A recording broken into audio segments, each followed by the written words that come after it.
क्या हम लोग, है ना, ये एक इलेक्ट्रॉनिक कॉन्फ़िगरेशन लिखा हुआ है, पूरा कहानी में वही है। स्कैंडियम को ट्रांजिशन एलिमेंट कहते हैं, लेकिन जिंक को नहीं।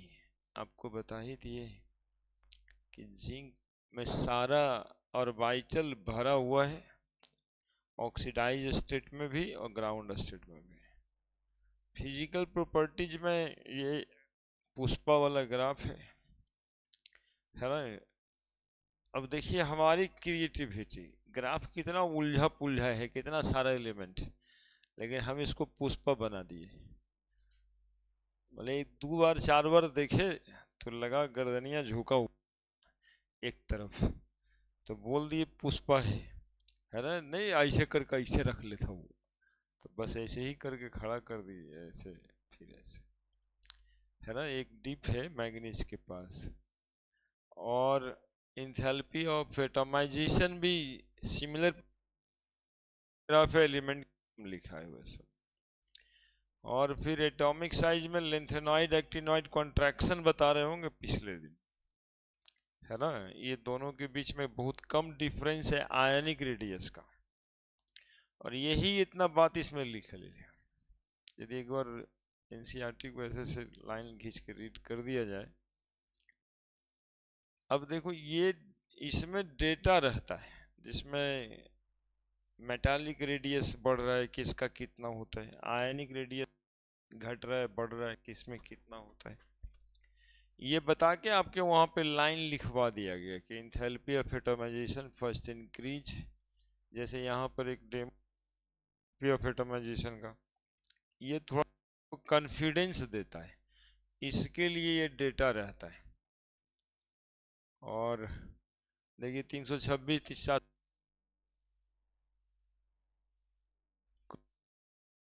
नीज का सबसे कम हो गया 281, फिर देखिए इधर बढ़ रहा है ना। तो जिंक का घट रहा होगा, that is increases decreases then increases, है ना। जिंक का इंथैल्पी ऑफ एटमाइजेशन सबसे कम है, जिंक का इंथैल्पी ऑफ एटमाइजेशन सबसे कम है, इसीलिए ना ग्राफ ऐसा ऐसा फिर ऐसे था एकदम, है ना। यहाँ पर जिंक आ रहा होगा, है ना, जिंक आ रहा होगा सबसे कम आ रहा होगा, एंथैल्पी ऑफ एटमाइजेशन सबसे कम है। क्योंकि कॉम्पिटिशन्स में ये सब डेटा पर क्वेश्चंस रहता है, और यही क्वेश्चन रहता है किसका कम किसका ज्यादा है, तो समझना पड़ता है थोड़ा चीजों को। हाइयर इंथैल्पी ऑफ एटमाइजेशन जिसका सबसे ज्यादा अनपेयर्ड इलेक्ट्रॉन है, एकदम कहा हुआ है सब। ये इलेक्ट्रॉनिक कन्फिग्रेशन की बातें थी, ये ऑक्सीडेशन स्टेट की बातें, है ना। ऑक्सीडेशन स्टेट देखा होगा मैग्नीज में सबसे ज़्यादा है, और ज़्यादा वाला ऑक्सीडेशन स्टेट किस कंपाउंड में दिखेगा, तो ऑक्साइड्स में और हाइलाइट्स में, है ना। ये स्टैंडर्ड इलेक्ट्रोड पोटेंशियल था, तो पिछले क्लास में शायद करवाए होंगे कि Cr2+ रिड्यूसिंग होता है, Mn3+ ऑक्सीडाइजिंग होता है ना। तो अब यहाँ पे आइए M2 M3, ये लिखा है ना कि हाईएस्ट ऑक्सीडेशन स्टेट ज्यादातर एलिमेंट्स का हाइड्रोजन के साथ ही बनता है। जैसे CrF5 fluorine higher oxidation state में, तो हाइयर ऑक्सीडेशन स्टेट जितना होगा देखो सब यही क्लोरीन फ्लोरीन क्लोरीन फ्लोरीन, सारे मेटल का हाईएस्ट ऑक्सीडेशन स्टेट वाला कंपाउंड किस में बनता है, हाइड्रोजन और एक ठो ऑक्सीजन में बनता है, हाइलाइट्स एंड ऑक्साइड्स, है ना। अब इधर आइए, इसमें ऑक्साइड्स लिखा है, ये इंक्रीजिंग ऑक्सीडाइजिंग पावर, जिसका ऑक्सीडेशन नंबर सबसे ज़्यादा होगा वो मोस्ट ऑक्सीडाइजिंग होगा। आई थिंक यही लास्ट होगा क्या। केमिकल रिएक्टिव नॉट वैल्यू, ये बताए थे कि ये सब्लिमेशन एनर्जी पे भी डिपेंड करता है ना। ये क्वेश्चन आपकी कॉपी में है ना, कि रेगुलरिटी इसलिए है कि ये सब्लिमेशन इंथैल्पी पे भी डिपेंड करता है। इसके बाद आज पढ़ना है यहां से मैग्नेटिक प्रॉपर्टीज। मैग्नेटिक प्रॉपर्टीज बहुत पढ़ा हुआ है हम लोग का, ये फॉर्मूला से जान पहचान होगा, mu is equal to n into n plus two, है ना। तो बनाइए ना हेडिंग आज, मैग्नेटिक प्रॉपर्टीज।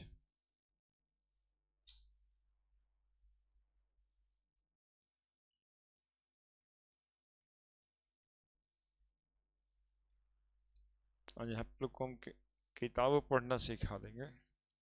इतना सब लिखा हुआ है ना, आप देखिएगा हम ऐसे ही बिना लिखे बोल देंगे। मैग्नेटिक प्रॉपर्टीज,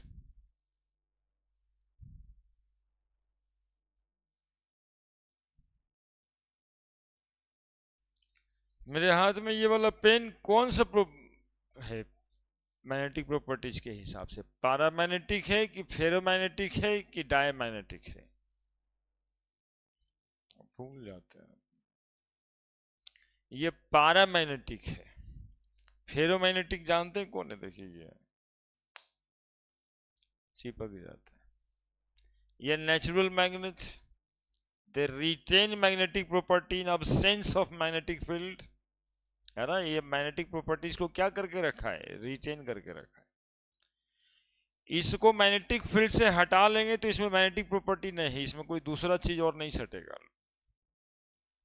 लेकिन ये मैग्नेटिक फील्ड में खुद जाएगा, उसके फील्ड में तो खुद ही सट जा रहा है ना। तो ये पैरामैग्नेटिक है, और ये, और आपके हाथ में जो पेन है वो लाके सटाएंगे तो नहीं सटेगा, वो डायमैग्नेटिक है। ये तीनों पे एटॉमिक लेवल पे देखेंगे तो इसमें अनपेयर्ड इलेक्ट्रॉन है, इसमें अनपेयर्ड इलेक्ट्रॉन है, इसमें कुछ ज्यादा ही अनपेयर्ड इलेक्ट्रॉन है, एक्सट्रीम फॉर्म ऑफ पैरामैग्नेटिक, है ना, इसको कहा जाएगा एक्सट्रीम फॉर्म ऑफ पैरामैग्नेटिक। ये ज्यादा ही मैग्नेटिक बिहेवियर, इतना कि इसको मैग्नेटिक फील्ड की जरूरत नहीं पड़ती। और डायमैग्नेटिक में सारा इलेक्ट्रॉन पेयर्ड होता है, ये अंतर है। तो ट्रांजिशन मेटल को ना मैग्नेटिक प्रॉपर्टीज होती है। अब इसमें से कुछ एलिमेंट पैरामैग्नेटिक है, कुछ फेरोमैग्नेटिक है, और कुछ डायमैग्नेटिक है। तो डायमैग्नेटिक वो है जिसके सारे इलेक्ट्रॉन फुल फिल्ड है, पैरामैग्नेटिक वो है जिसमें इलेक्ट्रॉन अनपेयर्ड है ना। और फेरोमैग्नेटिक केस जिसके सारे इलेक्ट्रॉन्स मतलब और ज्यादा electrons unpaired, extreme case of paramagnetic. तो यहां पर अब कौन कितना मैग्नेटिक है ये बात निकलता है स्पिन वनली फॉर्मूला से। कौन से फॉर्मूला से, स्पिन वनली फॉर्मूला से। स्पिन वनली फॉर्मूला होता है mu is equal to n into n plus two का अंडर रूट, है ना। अब जैसे हमें पूछा जाएगा कि आयरन 2+ का मैग्नेटिक मोमेंट क्या है, तो हम लोग लिखेंगे एस एस पी सिंह, है ना। 1s2 2s2 2p6 3s2 S S P Singh, फिर पी सिंह लिखाएगा ना जी, 3p 4s, अब लिखाएगा 3d, है ना। तो 2 2 4 6 10 2 12 6 18 2 20 और 6 26 और 2 प्लस है उसमें, तो 6 26 2 को ही गया 0, ठीक है। तो 3d में कितना इलेक्ट्रॉन, 1 2 3 4 5, 1 2 3 4 5 और ये 6। Number of unpaired electron is, तो mu is equal to 4 into 4 plus 2 का अंडर रूट, तो 6 4 24 का अंडर रूट, करीब करीब 4.9। Bohr magneton is the unit, BM, है ना। Bohr magneton is the unit of magnetic moment. कितना मैग्नेटिक मोमेंट का है? 4.9। And the substance is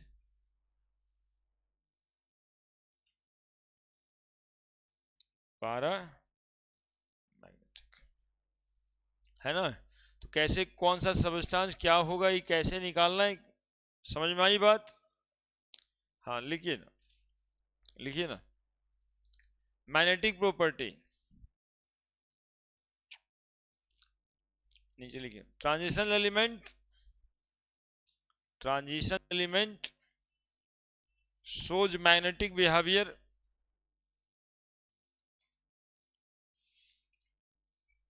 shows magnetic behavior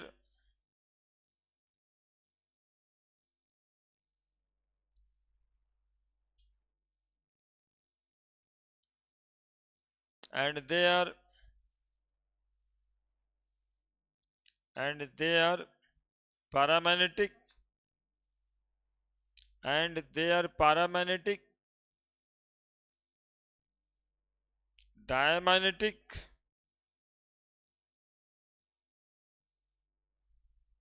as well as ferromagnetic,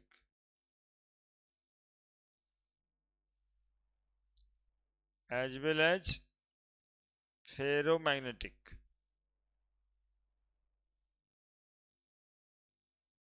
दूसरा point, paramagnetic behaviour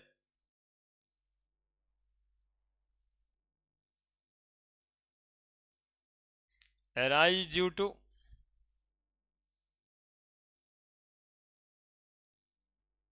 presence of unpaired electron,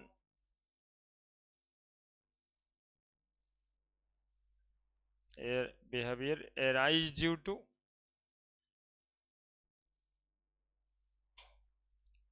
presence of unpaired electron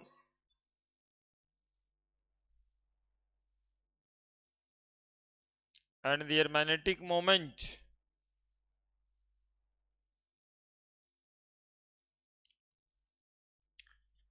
can be calculated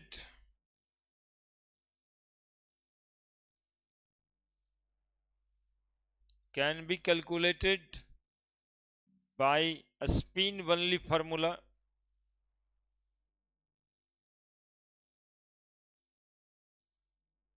can be calculated by a spin only formula। नीचे लिख दीजिएगा mu बराबर n into n plus 2 bm,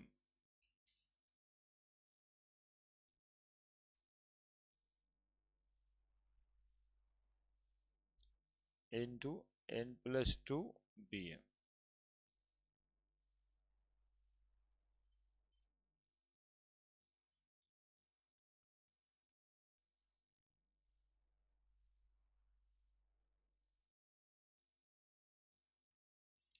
n is equal to number of unpaired electron,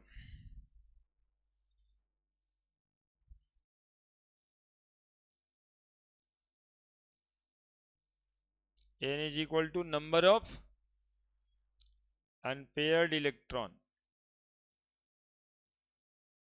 ठीक है, नीचे example करके एक example.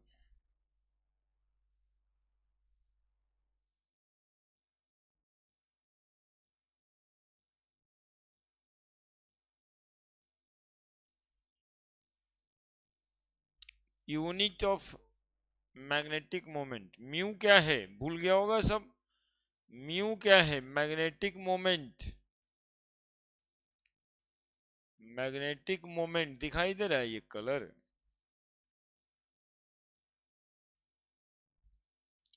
Mu क्या है? तो मैग्नेटिक मोमेंट,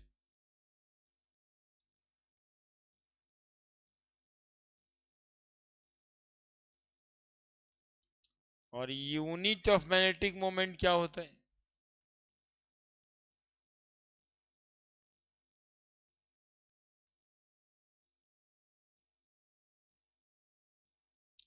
बोर मैग्नेटन।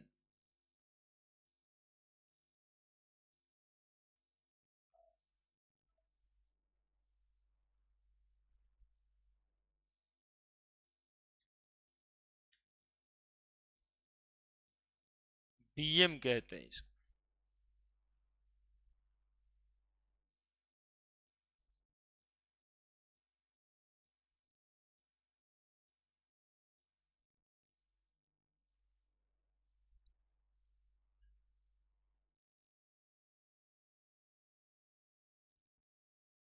लिखिए ना वो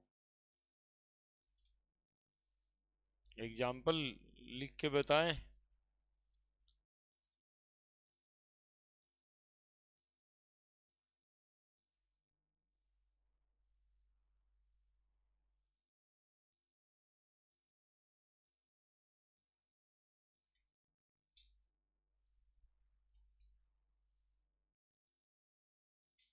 आयरन 2+ लिखे, इसका कॉन्फ़िगरेशन लिखा, इसमें 6 इलेक्ट्रॉन आउटर मोस्ट में दिखाई दे रहा है, तो इसमें अनपेयर्ड इलेक्ट्रॉन की संख्या है 4।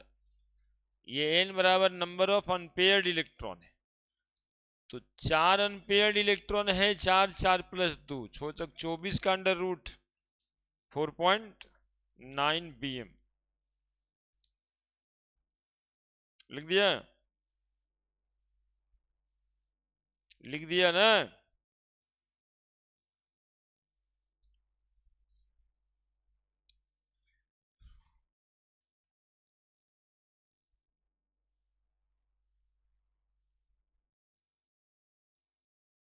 थोड़ा सा और दिखा देंगे ताकि आप लोग किताब भी पकड़िए। मेरा एम यही है, दिखाने का मतलब है कि क्या पढ़ रहे हैं।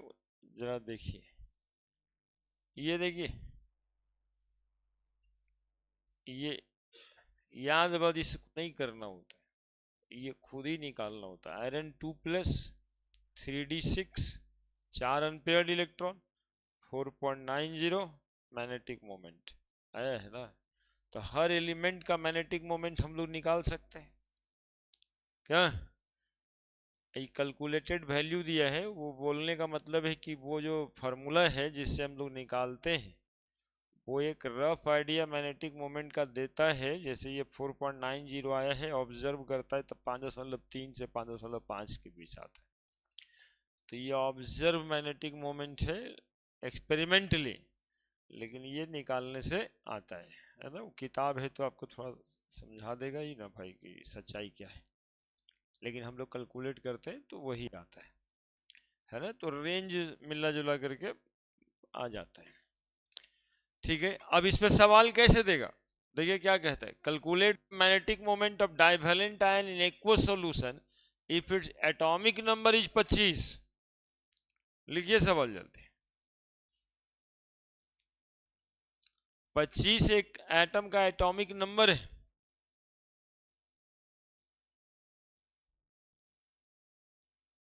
Calculate the magnetic moment of a divalent ion in aqueous solution if its atomic number is 25।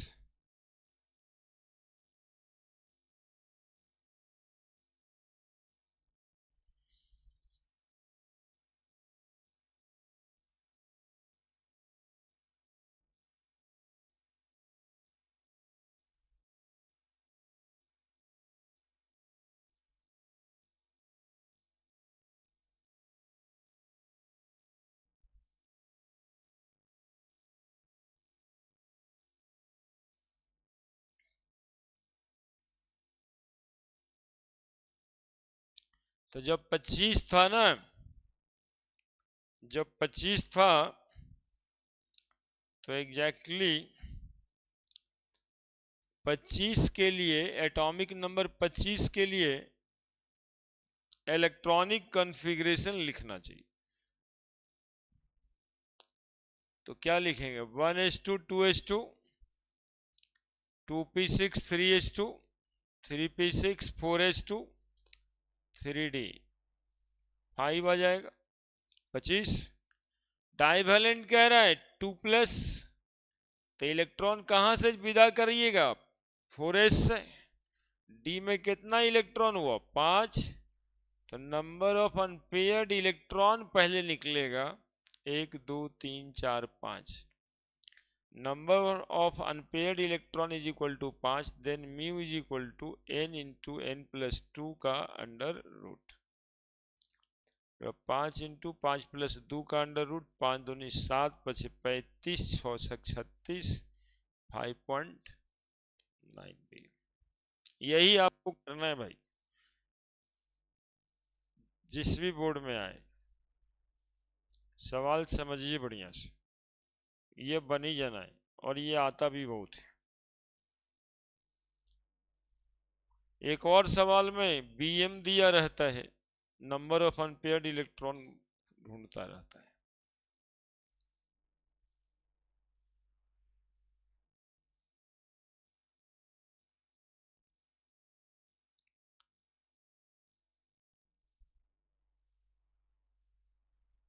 बन गया ना? कहाँ कोई दिक्कत?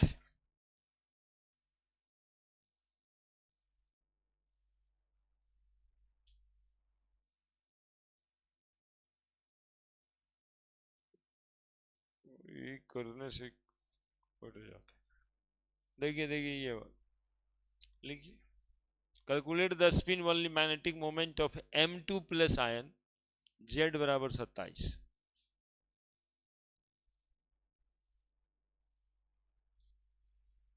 तो तुरंत बना देगा।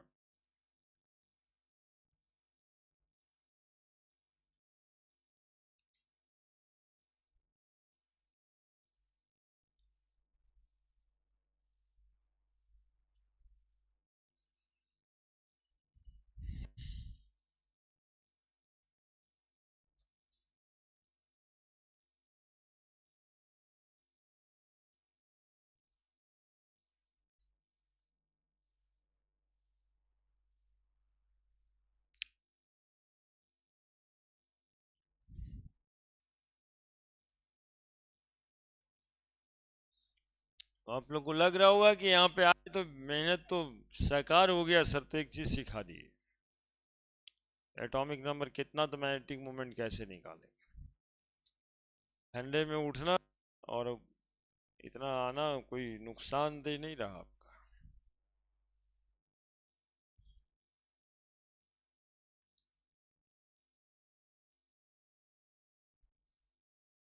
कितना आ रहा है?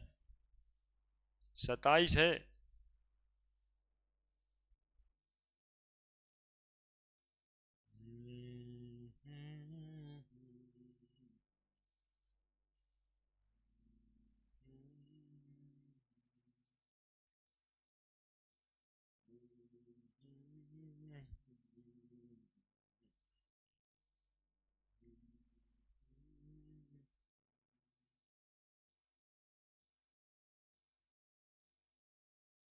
कितना आया? Z2 प्लस 27 का ऐसे भी लिखते हैं, शायद आप लोग जानते हो, 18 हो जाता है, ये 18 दो 20 और 3D7, ये 18 होता ही है आर्गन का। आप 1s2 भी लिख रहे हैं, ठीक ही है। 2 प्लस है तो कहाँ से इलेक्ट्रॉन निकलेगा? 4s से। डी में 7 इलेक्ट्रॉन, मतलब डी में 7 इलेक्ट्रॉन प्लेस कीजिए आप, 1 2 3 4 5 6 7, नंबर ऑफ अनपेयर्ड इलेक्ट्रॉन 3, तो mu is equal to n into n plus 2 bm, है ना? Bohr magneton. खुद सवाल है कि मैग्नेटिक मोमेंट का यूनिट क्या है, बोर्ड में आपको ये भी आता है। स्पिन वनली फार्मूला क्या है, मैग्नेटिक मोमेंट का फार्मूला क्या है, तो ये जितना अक्षर लिखा है सब तो क्वेश्चन है और ये बहुत इंपॉर्टेंट है। 3 प्लस 2 का अंडर रूट, 5 या 15, 4.3.9, 3.9 बोर मैग्नेटन, अप्रॉक्स में 4 भी लिख सकते हैं। सबस्टांस कैसा होगा? पारा मैग्नेटिक होगा। दूसरा टॉपिक है रहा है, अपने तरफ से हम आपको गाइड कर देते हैं। Zn2 plus, scandium 3 plus,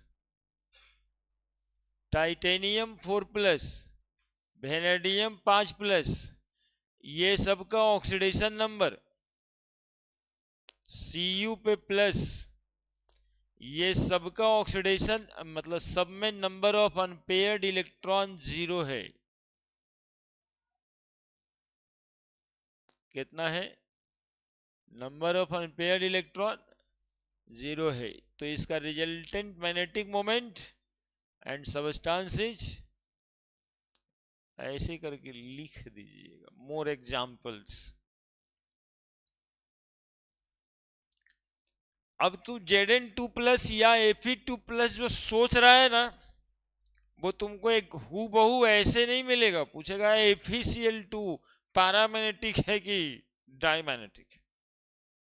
FeCl3, ZnSO4, ZnS है ना, स्कैंडियम ऑक्साइड, ऐसे पूछेगा पैरामैग्नेटिक है कि डायमैग्नेटिक। तो आपको देखना यही है कि यहाँ भाई +2 है आयरन पे, यहाँ पे आयरन पे कितना है? +3 है। जिंक पे क्या है? +2 है। जिंक पे +2 है, स्कैंडियम पे +3 है। तो यहां से निकल के जाएगा कि आयरन 2+ का नंबर ऑफ अनपेयर्ड इलेक्ट्रॉन कितना होता है। यदि वो मैग्नेटिक मोमेंट रख रहा है तब तो वो कह देंगे सर FeCl2 पैरामैग्नेटिक है, FeCl3 पैरामैग्नेटिक है। लेकिन जिंक सल्फेट सर पैरामैग्नेटिक नहीं है, यानी डायमैग्नेटिक है, +2 है। इसमें नंबर ऑफ अनपेयर्ड इलेक्ट्रॉन्स नहीं है। समझ रहे हैं? ये सब बातें क्वेश्चंस में आते हैं। या कोई ऑक्सीडेशन, कोई कोऑर्डिनेशन कंपाउंड लिख दिया जिसमें भी जिंक की वैलेंसी मतलब ऑक्सीडेशन नंबर +2 आ गया, तो वो कॉम्प्लेक्स कैसा है? तो डायमैग्नेटिक होगा। आयरन का कॉम्प्लेक्स है, देखा ही ना, FeCN6 बाहर में Cl2, तो आयरन पे +2 चार्ज है, तो वो कॉम्प्लेक्स पैरामैग्नेटिक होगा। मतलब जितना ये कंपाउंड रहे, आयंस दे, कोऑर्डिनेट कंपाउंड रहे, सबका मैग्नेटिक मोमेंट इसी तरह से डिसाइड होता है। ठीक है? यदि कोई कंपाउंड दिया है तो उसको आयनिक फॉर्म में हम लोग सेंट्रल एटम पे चार्ज देख लेंगे कि ऑक्सीडेशन नंबर कितना है ना। जैसे ये एक कोऑर्डिनेशन कंपाउंड दे रहे हैं FeNH3 बाहर में Cl2, बोले कैसा कोऑर्डिनेशन कंपाउंड है? तो Cl पे -1 है, ये 0 है, आयरन पे +2 है। कैसा है बताओ? ये इतना आसान होता है यार, देखो पढ़ने के बाद कितना आसान। कौन पैरामैग्नेटिक है कौन डायमैग्नेटिक है, कोई टेंशन ही नहीं। ये सब डायमैग्नेटिक है। ये जितने भी कॉम्प्लेक्सेस में होगा TiCN4, तो ये -1 है, ये +4 है, टाइटेनियम, ये कैसा कॉम्प्लेक्स? डायमैग्नेटिक है। पता चल जाएगा, आपको याद भी नहीं रखना है, +4 देख लेंगे, configuration number of unpaired electron 0 आएगा, समझ जाएंगे, है ना। जल्दी से जो बुझाता है लिख दीजिए ना, तो सोचना क्या है, दिमाग में चला गया बात, अभी तो दिमाग ही में चला जाना चाहिए बात। फेरोमैग्नेटिक 3 नेचुरल सबस्टांस होता है और उसी से बनता है, दैट सबस्टांस इज फेकोनी। 3 सबस्टांस फेरोमैग्नेटिक बिहेवियर शो करता है, आयरन, कोबाल्ट और निकेल, 3 सबस्टांस। डायमैग्नेटिक का एग्जांपल दे ही दिया। लास्ट बोल लिख करके आगे बढ़ेंगे।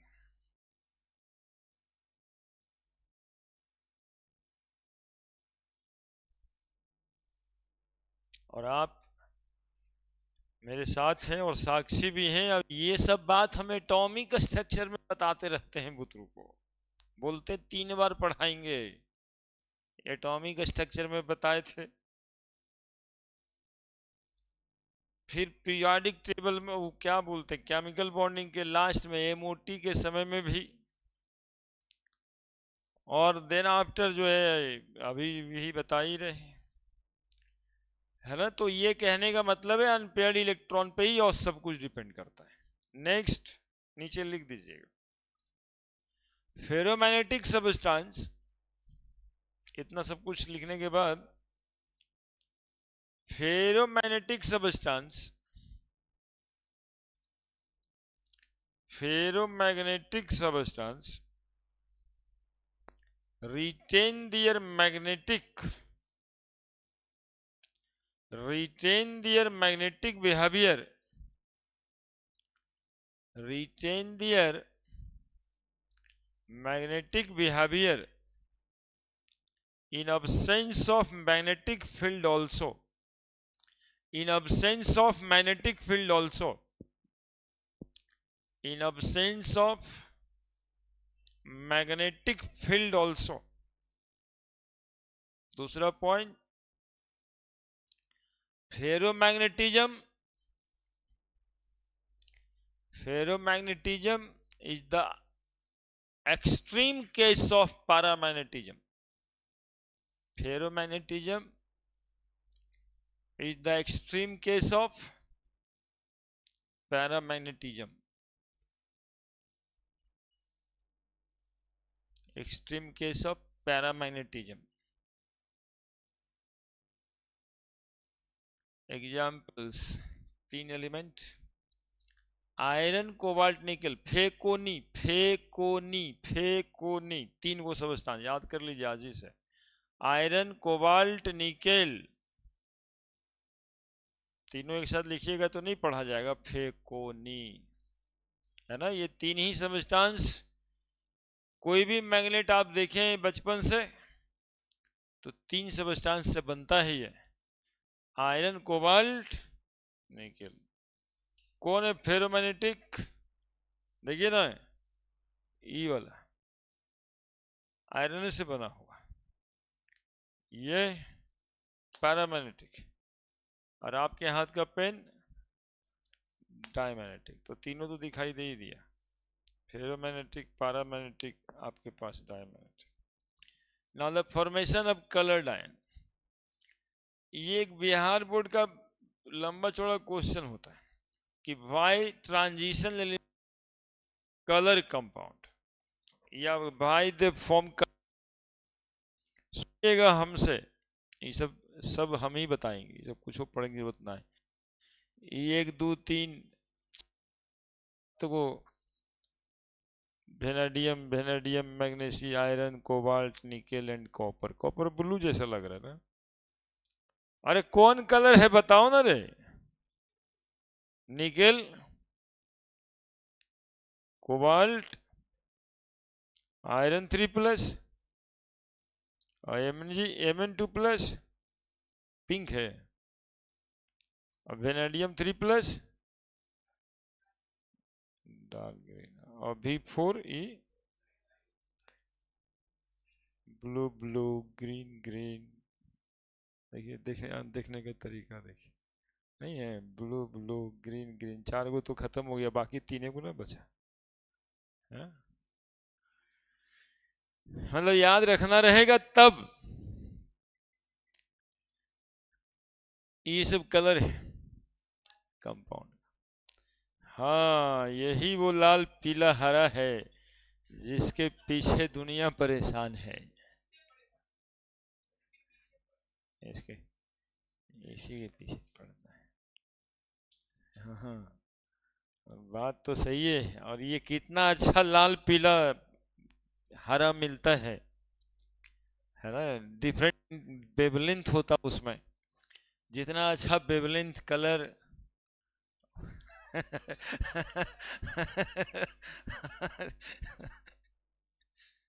इसी के चक्कर में पड़ा।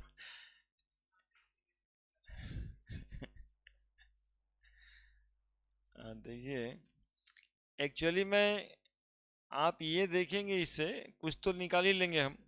Formation of colour compound, heading बना दीजिए, ट्रांजिशन फिजिकल प्रॉपर्टीज ही पढ़ रहे हैं, नंबर गिन रहे होंगे, हेडिंग में रखिए फॉर्मेशन ऑफ कलर्ड कंपाउंड, या कलर्ड आयन से लिख देते हैं, कंपाउंड से आयन से निकलता है।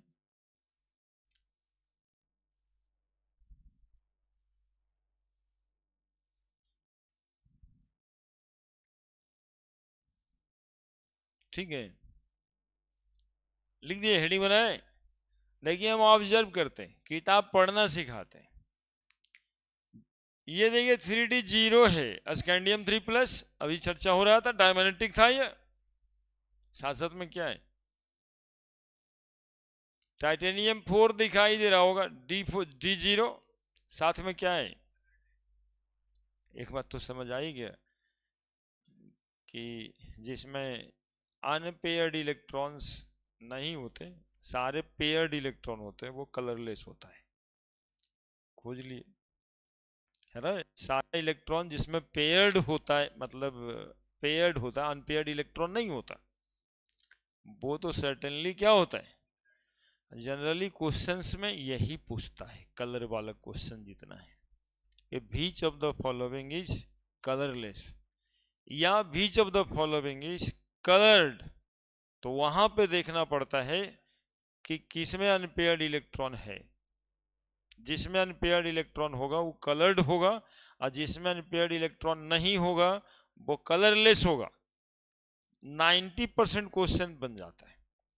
अब एक आध को बोर्ड लेवल के क्वेश्चन में कॉपर सल्फेट का कलर पूछ दिया हो तो हम क्या कर सकते हैं, या आप क्या कर सकते हैं, लेकिन वो 10% ही आया है आज तक, है ना। कॉपर सल्फेट का ब्लू कलर, और एगो आयरन का होगा Fe2+ का ग्रीन कलर, है ना। समझ रहे हैं हम क्या बोल रहे हैं। ज्यादातर सवाल 3D10 है, देखो Zn2+, क्या लिख के आया, कलरलेस। तो हमको इस बात पे ध्यान रखना है कि भैया ऐसे तो बहुत है, वो याद कहीं होने वाला नहीं है, वो कहीं याद नहीं होगा। जितना कम एलिमेंट का नाम याद नहीं हुआ यार, उसका कलर कैसे याद हो जाए। जब जो होता वो हो रहेंगे, का बात है, कॉन्फ़िगरेशन नहीं होगा वो कलरलेस होगा, और जिसमें इलेक्ट्रॉन्स होगा अनपेयर्ड वाला वो कलर्ड होगा। अब ये कलर क्यों होगा, जिसमें अनपेयर्ड इलेक्ट्रॉन होगा भी तो वो कलर क्यों होता है। एक सवाल होता है बोर्ड का कि वाई ट्रांजिशन कंपाउंड सोज कलर। ये यहाँ पे जो लिखा हुआ है एक्चुअली में ये कारण नहीं है, हम तो न मानते, ये ऐसे ही लिखा है कुछ कुछ, हम बताते हैं। ये कैसे बोलते हैं, दिखा के किताब बता रहे हैं कि हम बताते हैं, ऐसा नहीं बोलना चाहिए। लेकिन हम चाह रहे हैं कि आप लोग इसमें पढ़िए नहीं, बहुत लिखा है।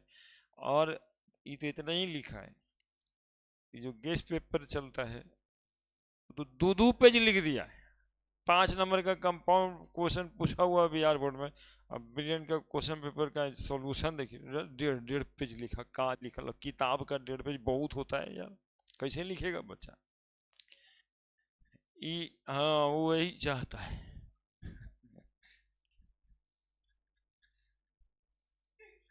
इंटरेस्टिंग। देखो एक्चुअली में शायद फिर भी वो लिख पाया है कि ना लिख पाया है हम नहीं कहेंगे। पीएससी बोर्ड को यदि ये क्वेश्चन आता है 1 नंबर में कि भाई transition element form colour compound, यही क्वेश्चन में 5 नंबर में बिहार बोर्ड में कैसे पूछता है, सेमी क्वेश्चन में रहता है। चूंकि आंसर एक ही लाइन का है, अब लिखने के लिए ऊपर नीचे जो भी लिख दीजिएगा क्या ही कहा जाएगा। सुनिए, हम इस सब बेकार की बात बस इसलिए बोले हैं कि इसका एक लाइन वाला आंसर आपको पता होना चाहिए कि कलर कंपाउंड का फॉर्मेशन डी ब्लॉक एलिमेंट करता है, क्योंकि उसमें डी इलेक्ट्रॉन ट्रांजिशन होता है। बात पे ध्यान दीजिएगा, कौन ट्रांजिशन, डी इलेक्ट्रॉन ट्रांजिशन। बस 1 नंबर का यही वाला जवाब है, दूसरा जवाब नहीं है। D transition of electron due to D transition of electron. हम लोग एक बात तो कंफर्म है कि एटॉमिक स्ट्रक्चर वाले चैप्टर में बोर थ्योरी में बोर साहब कहते कि जब कोई इलेक्ट्रॉन अंदर वाले ऑर्बिट से बाहर वाले ऑर्बिट में जाता है आप एनर्जी देते हो, और वही इलेक्ट्रॉन जब बाहर वाले ऑर्बिट में रहता है और अंदर में कूद के जाता है, यानी चौथा ऑर्बिट में, दूसरा में गया, पहला में गया, तो एक सर्टेन वेवलेंथ का रेज निकलता है उससे, और वही वेवलेंथ का रेज उसके कलर का कारण होता है। तो कलर होगा तो इलेक्ट्रॉन के ट्रांजिशन से होगा। अब हमें खास बात यह दिखाना था उसको कि कह रहा है कि डी ब्लॉक वाला एलिमेंट कलर कंपाउंड बनाता है, क्यों? कलर होगा तो ट्रांजिशन ऑफ इलेक्ट्रॉन से होगा, तो डी ब्लॉक वाला बना रहे तो डी डी ट्रांजिशन से होगा, बात खत्म। इसमें याद पूछे, ये तो बोर साहब एटॉमिक स्ट्रक्चर में ही समझ। कंपाउंड में इलेक्ट्रॉन हायर ऑर्बिट से लोअर ऑर्बिट में जाएगा तो सर्टेन वेवलेंथ ऑफ कलर, वही वेवलेंथ कोई नहीं, बचवा अभी कह रहा था लाल पीला हरियर, वही वेवलेंथ इमिट करता है। तो इलेक्ट्रॉन के ट्रांजिशन से कलर का इमिशन होता है। डी ब्लॉक वाला काहे करता है? तो D D transition of electron होता है। थोड़ा D D transition of electron को समझेंगे। एक्चुअली में ये डी ऑर्बिटल 5 घर का होता है, जो एक एनर्जी पे आने के बाद ये 5 घर टूट जाता है 3 घर और 2 घर में। तो डी ऑर्बिटल में 2 सेट ऑफ ऑर्बिटल खुद ही का बन जाता है। एक को कहते हैं T2G ऑर्बिटल, दूसरे को कहते हैं EG ऑर्बिटल। एक्चुअली में इलेक्ट्रॉन जो रहता है वो इलेक्ट्रॉन इसी ऑर्बिटल से इसमें जंप करेगा या इससे इसमें जंप करेगा, ऐसा कुछ करते रहता है। इसी जंप को हम बोलते हैं DD ट्रांजिशन। बस इतना ही जवाब है इस क्वेश्चन के आंसर का, बाकी सब फालतू बात है ना। अब जरा इसको पढ़ के देख लीजिए, शायद यही इतना लिखने की कोशिश में है। When an electron from lower energy D orbital excited to high energy D orbital, ई करे lower energy D orbital higher energy D orbital. ये छुपा रुस्तम किताब है ना, ये खोलता नहीं है पत्ता, बोला बेटा अभी एक 10 पेज और पढ़ा आगे, तब जाके खुलेगा पता कि लोअर एनर्जी डी ऑर्बिटल कौन होता है, higher energy D orbital. Lower energy D orbital T2G को कहते हैं, high energy D orbital EG को कहते हैं। तो डी ऑर्बिटल खुद ही टूट जाता है, T2G lower energy orbital, EG higher orbital में। तो कह तो दिया सब बात। When electron from lower energy D orbital excited to high energy D orbital, the energy of excitation correspond to the frequency of light absorb. तो ये excite कैसे करेंगे हम? तो बोले सर हीट करके। हाँ ठीक बात है, हीट करके करेंगे। तो हीट करके एनर्जी देंगे तो इस ऑर्बिटल से कूद के उस ऑर्बिटल में चल जाएगा। ठीक है, चला गया। This frequency generally lie in the visible region. The colour observe correspond to the complementary colour of light. जिस कलर वो एब्जॉर्ब किया उसी का कॉम्प्लीमेंट्री कलर आपको दिखाई देगा। The frequency of light absorbed by determine the nature of ligand in aqueous solution where water molecule are ligand. The color of the ion observed are listed in table 4. है ना, ये कहता है कि element का कंपाउंड यदि water के साथ बनाएंगे तो ये डिफरेंट कलर प्रोड्यूस होगा। Few colour solution D block element है, जो को मतलब है ना। हम तो बता दिए कलर कलर से मतलब नहीं, कितना याद करेंगे। समझ में आया कलर क्यों होता है? डी ट्रांजिशन एलिमेंट को कलर क्यों होता है, समझ आया? समझ आया कि क्यों होता है कलर, क्यों होता है? एक लाइन वाला answer. D transition of D transition क्या होगा इसको समझने के लिए? T2G orbital to EG orbital, है ना। जो फ्रीक्वेंसी ऑफ रेज को एब्जॉर्ब करेगा उसी फ्रीक्वेंसी के कॉम्प्लीमेंट्री कलर आएगा। क्लियर? लिख दीजिए, यही इतना लिखना है। वो जो 1.5 पेज का जवाब है उसमें पता ही नहीं चला कि कहना क्या चाहता है। T2G EG भी ना बताया और DD ट्रांजिशन भी नहीं, खाली ट्रांजिशन ऑफ इलेक्ट्रॉन पे गया। इलेक्ट्रॉन कूदता है, जंप करता है, कहां से कहां क्या पता। चलिए ये जवाब लिखिए। फॉर्मेशन ऑफ कलर लाइन ऊपर लिख दिए। नीचे लिखिए transition elements, transition elements generally form, transition element generally form colored compound, colored compound। दूसरा point, the color in transition compound, color in transition compound is due to dd transition of electron, लिख दिए dd transition of electron,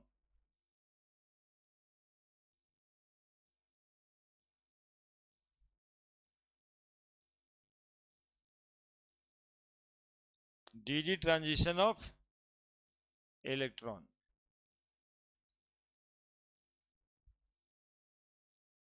नीचे photo बना दो, D transition दिखाने के लिए उससे ज्यादा, इससे ज्यादा कन्विंसिंग तरीका बोर्ड में भी कुछ नहीं हो सकता।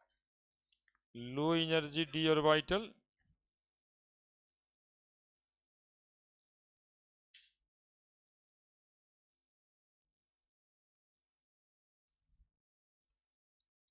High energy D orbital.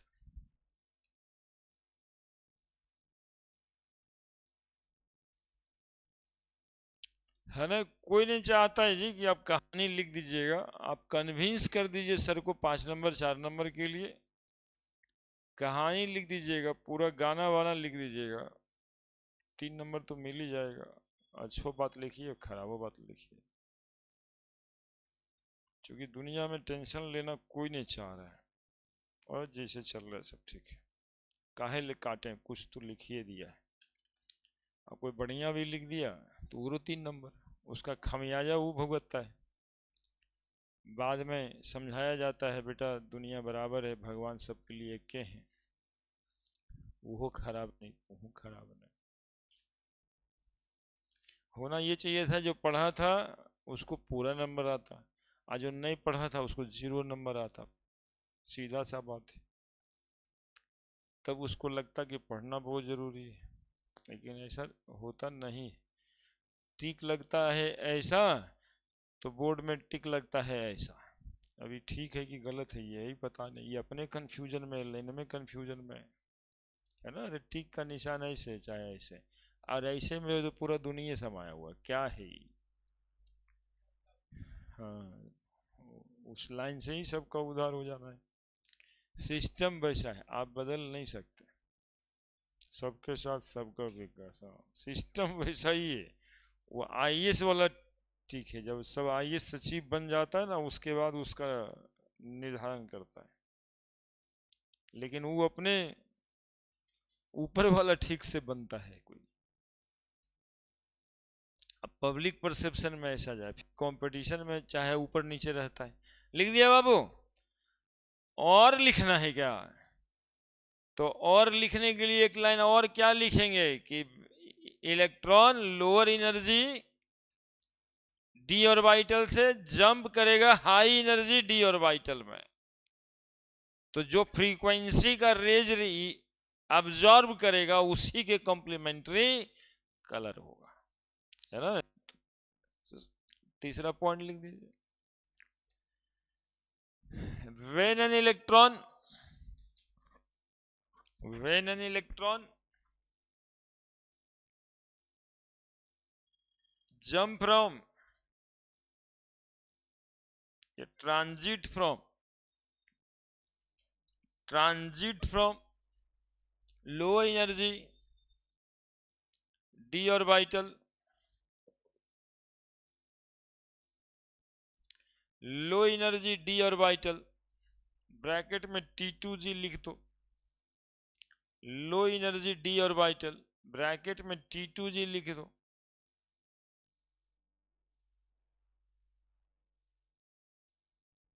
To high energy D orbital eg लिख दो,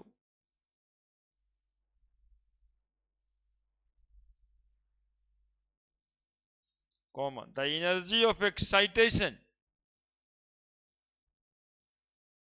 the energy of excitation correspond to, the energy of excitation correspond to the frequency of light absorbed, the energy of excitation correspond to frequency of light absorbed.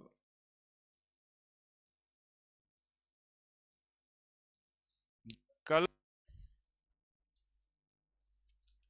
the color of compound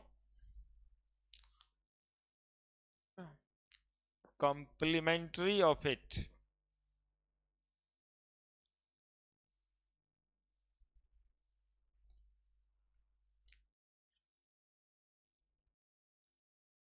बात खत्म। ठीक है, इसके अलग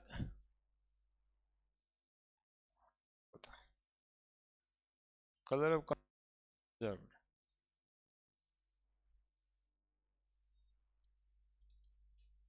observe complementary of it, जिस frequency को observe करके excite हुआ इलेक्ट्रॉन उसी के कॉम्प्लीमेंट्री कलर, मतलब उस फ्रीक्वेंसी के कॉरस्पॉन्डिंग कलर। और इसके अलावा एक बात, कलरलेस वाला नीचे लिख दीजिए, नोट में वो बात लिखिए, वो सामने में नहीं दिखेगा, नोट में लिखिएगा।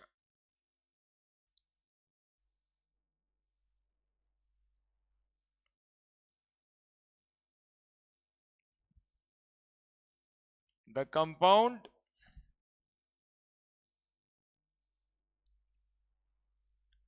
in which central atom has no unpaired electron,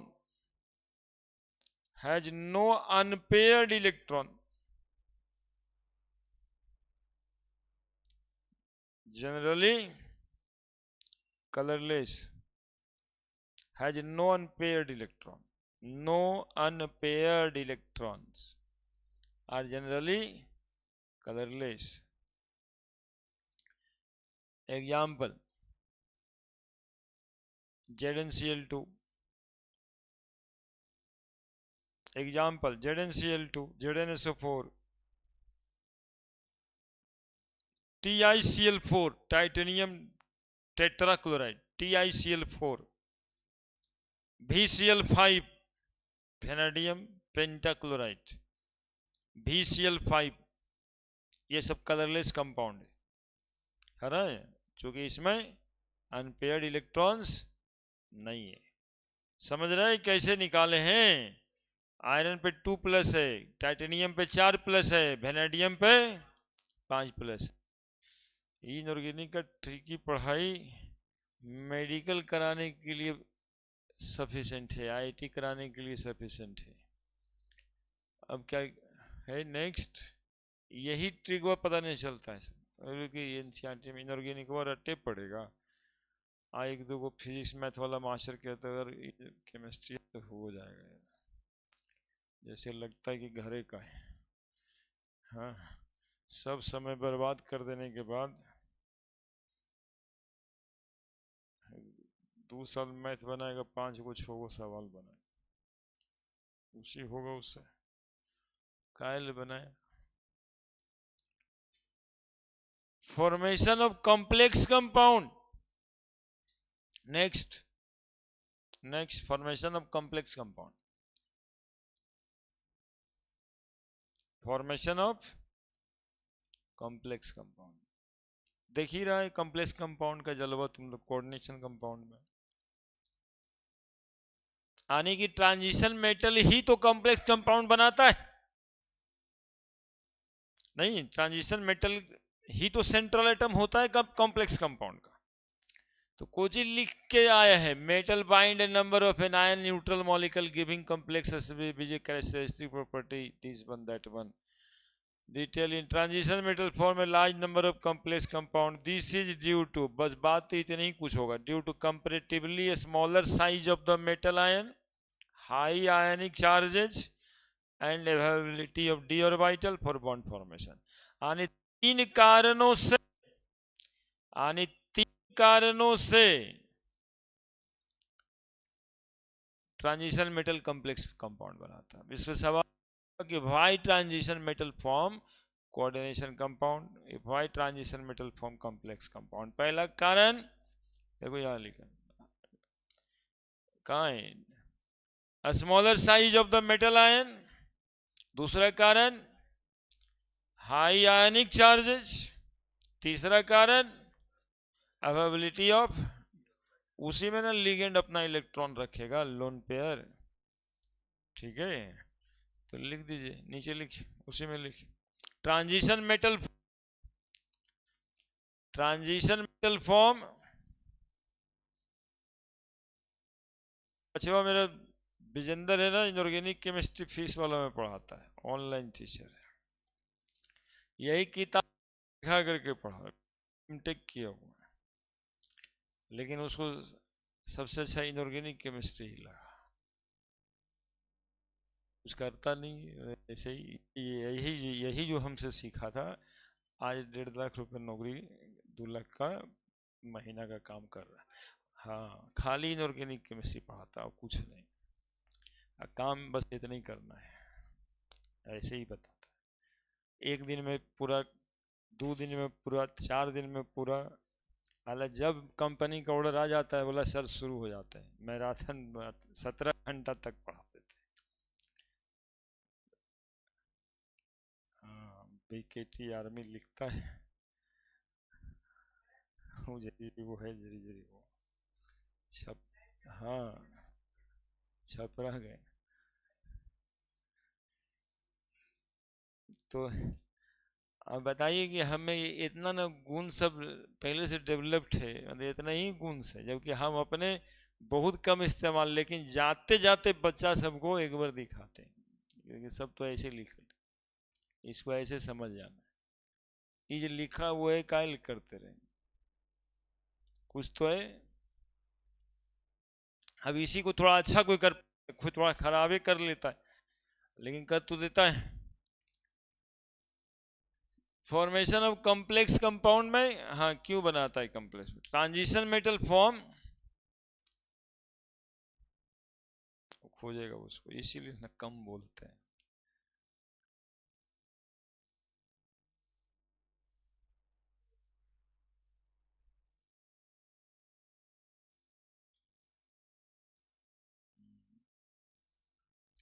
फिर उसके बच्चे का जन्मदिन था, दूसरा साल हुआ है, गए थे, लेकिन फोटो नहीं खींचने दिया है, लगे सर का फोटो नहीं आना चाहिए, हम लोग सब इधर में तो हमसे आगे है ना भाई, फोटो, फोटो हो जाएगा फिर, तो लिखिए ना कॉम्प्लेक्स कंपाउंड। कभी कभी तुम लोग भी तो गुस्सा के बोलता है ना, आप ही के सामने पूछेंगे वो खोल देंगे आपको भट्टे बैठा देंगे उसको ट्रेन भी किए थे, तुम लोग को भी ट्रेन करते हैं कि यदि इस तरह का दिन समय आएगा, आज से 5 साल बाद बीटेक कर लिए, एमटेक कर लिए, 50,000 40,000 का नौकरी देता है, आई है इसमें लाख रुपए, 70,000 से तो कम नहीं है कोई देता पढ़ाने के लिए, मतलब मिनिमम सैलरी कोचिंग के मास्टर का 70,000 है, खराब कोचिंग का, नहीं तो एक एवरेज में लिया जाए तो 1 लाख रुपया महीना मिल ही जाता अभी के समय। अब केमिस्ट्री यदि पढ़ाना होगा तो वैकेंसी कहाँ होगा, तो फिजिकल केमिस्ट्री में कभी वैकेंसी नहीं होगा, फिजिकल में वैकेंसी नहीं होगा, ऑर्गेनिक में वैकेंसी नहीं होगा, इनऑर्गेनिक पे खाली रहेगा, और सब कोचिंग के ही लटकले रहता है, क्योंकि लास्ट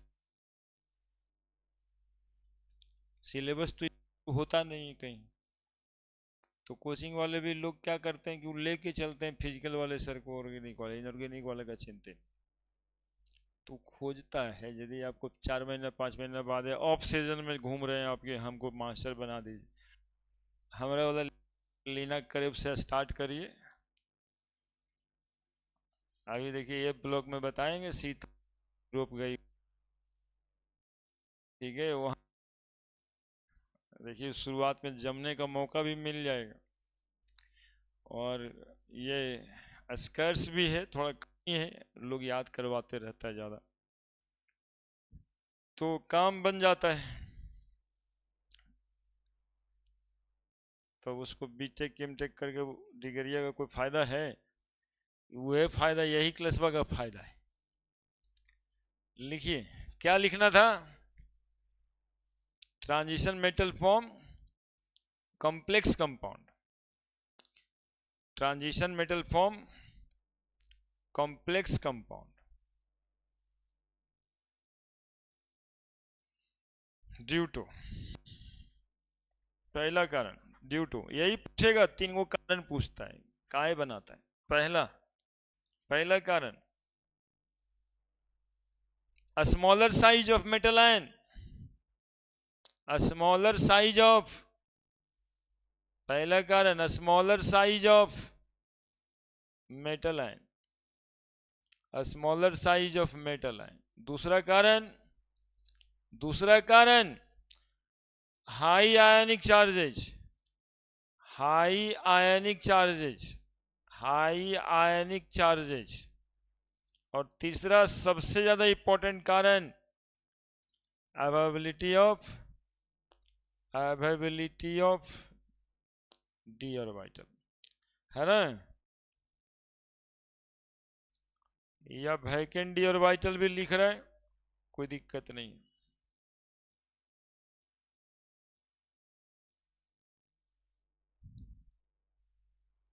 ये देखो, smaller size of metal ion, high ionic charges, दोनों पॉइंट को मिला के बोलते हैं हाई चार्ज डेंसिटी। ये जेई वगैरह के क्वेश्चन में जब आएगा तो ऑप्शन तुमको ये मिलेगा, हाई चार्ज डेंसिटी। छोटे से बॉडी पे यदि चार्ज ज्यादा हो तो चार्ज डेंसिटी ज्यादा हो जाता है, तो हाई चार्ज डेंसिटी, है ना, दोनों को मिला के ऐसे करके लिख देना, high charge density. Charge density ज्यादा है तो ढेर सारा लिगेंड को अट्रैक्ट करके रखेगा, 2 गो 3 गो 4 गो 6 गो, ठीक है।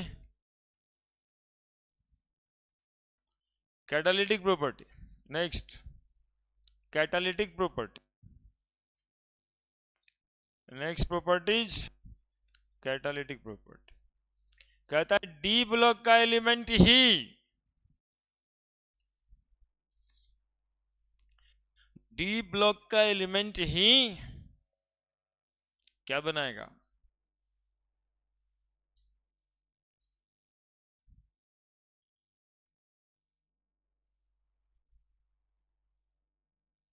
डी ब्लॉक का एलिमेंट ही कैटलिस्ट बनाता है ना।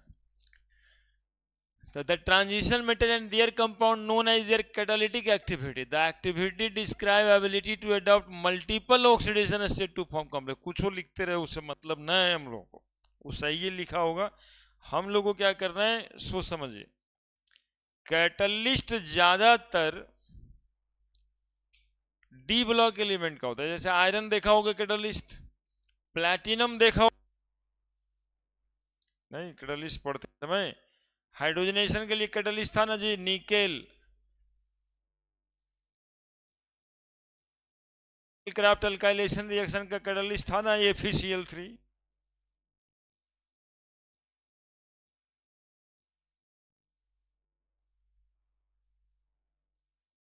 ये नहीं था भी, तो ट्रांजिशनल एलिमेंट, ये क्यों, आखिर क्यों, एक्चुअली में क्या करता है ना कि कैटलिस्ट जो है ये होंगे डायरेक्टली इंटरफेयर किए हुए रिएक्शन का रेट को बढ़ा देता है। तो एक्चुअली में क्या करता है ना, जैसे गांव घर में एगो बैठका होता है जहां सब जो लोग जाकर के बैठते हैं, है ना, बाबा का प्रसाद चलता है और ताश भी चलता है, बाबा का प्रसाद भी चलता है। हो सकता है सांझ होते होते मार भी चल जाए, वहीं पर सब राजनीति सेट हो जाता है। बैठका कहते हैं उसको।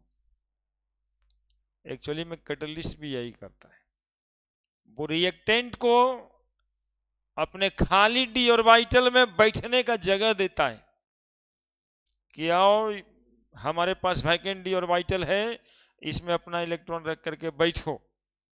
और जब रिएक्टेंट मॉलिक्यूल बैठता है आपस में, उसी समय उसके वैलेंसी का ट्रांसफर होने लगता है, लेन देन की बातें होने लगती। जैसे बैठका गांव में, वहां पे बैठ के लोग कहते फलनमा फलना फलनमा की तो हम कह रहे थे बेटवा बेकारे भेजे थे पटना, कोठा कह रहा था तो बेकारे भेजवे किया है। तो देखे 10वां में नहीं देखे हाई स्कूल में सर क्या बोल रहे थे, लेकिन क्या करिएगा, आप पैसा खर्चा करना है करे, बातें तो हो ही जाता है बैठका में। कैटलिस्ट एक्चुअली में वही काम करता है, वो अपने वैकेंट डी ऑर्बिटल पे रिएक्टेंट मॉलिक्यूल को सिट करा देता है फिजिकली, जिसको हम लोग फिजिजॉर्प्शन कहते हैं या केमिजॉर्प्शन कहते हैं। रिएक्ट नहीं कराया, अपने सरफेस पे बैठने दिया, और दो रिएक्टेंट मॉलिक्यूल उसके सरफेस पर रिएक्ट कर गया, प्रोडक्ट बना लिया, फिर बैठका से निकल गया। कैटलिस्ट का यही काम है, रिएक्ट कर जाता है और फिर प्रोडक्ट बन के एक दूसरे फॉर्म में आ जाता है। तो कैटलिस्ट का क्या है, सिर्फ बैठका है। बात है यहां पे कि ट्रांजिशन एलिमेंट कैटलिस्ट जैसा बिहेव करता है, और वो बिहेव इसलिए करता है कि उसके पास वैकेंट डी ऑर्बिटल होता है। इतना समय वही बात लिखा होगा, बाकी सब फालतू होगा कि आयरन हाइब्रिड प्रोसेस में, सब तो पढ़ लिए हम लोग। नहीं नहीं लिखा, वेनेडियम कॉन्टैक्ट प्रोसेस में, आयरन हबर प्रोसेस में, निकेल कैटालिटिक हाइड्रोजनेशन में, सम ऑफ द एग्जांपल है ना।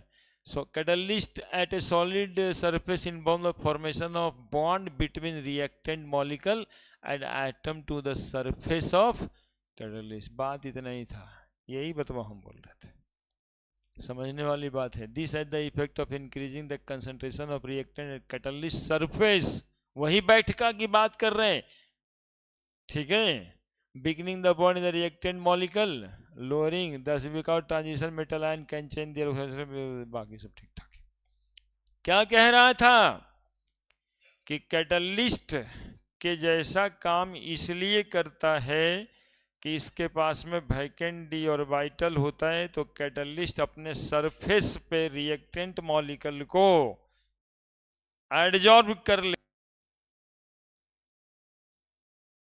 एडजॉर्प्शन एक फिजिकल फेनोमेनन है जिससे कि एनर्जी रिलीज होती है, रिएक्शन के एक्टिवेशन एनर्जी को कम कर देता है और रिएक्शन के रेट को फास्ट कर देता है, ठीक है। बस यही काम था। लिखिए, transition metal has vacant D orbital,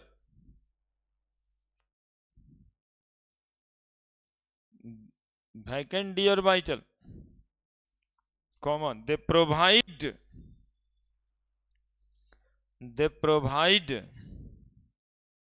surface, they provide surface, they provide surface for, they provide surface for adsorption of reactant molecule, adsorption of reactant molecule, adsorption of reactant,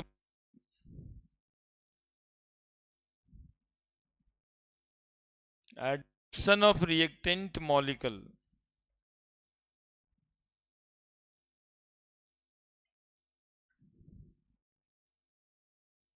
adsorption of reactant molecule, comma, to transfer their valencies, to transfer their valencies, the valencies, यानी इसका electron उसके पास, उसका electron इसके पास, transfer Their valencies.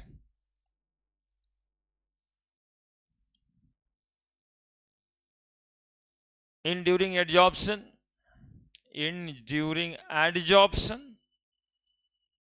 they release certain amount of energy. They release certain amount of energy. They release certain amount of energy which decrease the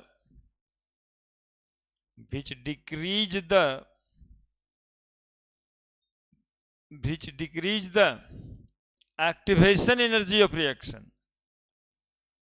Which decrease the activation energy of and increases the rate. Which decrease the activation energy of the reaction and increases the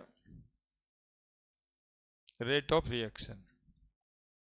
है ना? नहीं पढ़ना था chemical kinetics में कि how catalyst increase the rate of reaction the by decreasing activation energy. और अब आज पढ़ाएं कि एक्टिवेशन एनर्जी डिक्रीज कैसे होगा। तो एडजॉर्प्शन की वजह से, एडजॉर्प्शन एक एक्सोथर्मिक फेनोमेनन है। जब इसके डी ऑर्बिटल पर रिएक्टेंट मॉलिक्यूल बैठता है तो समझ रहे ना, बैठता है उड़ता है, समझ रहे ना क्या बोल रहे हैं हम। हमारे पास समय ही समय है यार, टेंशन नहीं है अभी। एक दिन और बताया जाएगा, उसमें क्या ही दिक्कत है, लेकिन कुछ बुझे भी नहीं करे। जिंदगी का सवाल है, जिंदगी को जोड़ के इसके देखते हैं ना, बहुत तो बच्चे के जिंदगी बदला है। अब जो नहीं चाहेगा तो क्या करेंगे। तो यहीं पे एग्जाम्पल है, देखो समझा देते हैं, फिर एग्जाम्पल बताएंगे वो वाला। CH2 CH2 H2 platinum nickel ये सब कुछ लिखल रहता था ऐसे। प्लेटिनम या निकेल के सरफेस पे हाइड्रोजन गैस भी बैठा और इथिलीन भी बैठा ऐसे, इसके डी ब्लॉक पे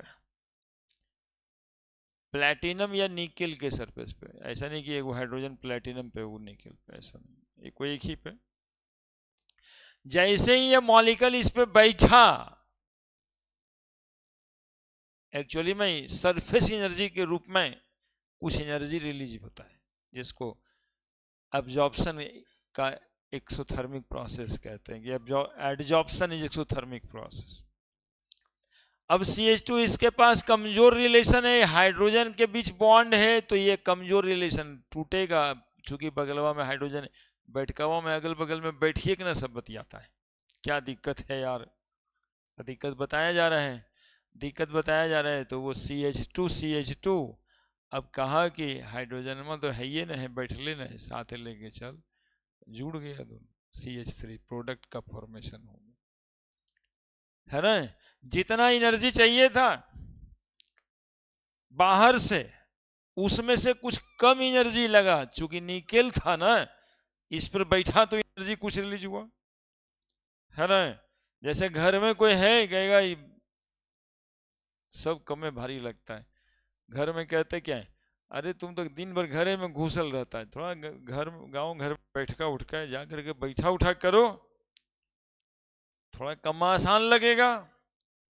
तो बैठका में कम आसान तो हो ही जाएगा, अगल बगल के 2-4 लोग से शेयर होगा, बातचीत कैसे होगा, नहीं होगा, आइडिया शेयर होगा। वही आइडिया शेयर करने का यहाँ जो लिखे हैं, बैलेंसी शेयर करता है, आइडिया शेयर होता है गांव घर में। हम लोगों के पास यहाँ भी बैठका हो सकता है, ऐसा थोड़ा कि गाँव जाना पड़ेगा। ये जो बैठका होगा, ये जो बैलेंसी शेयर होता है। चलिए, तो बातें हो गई।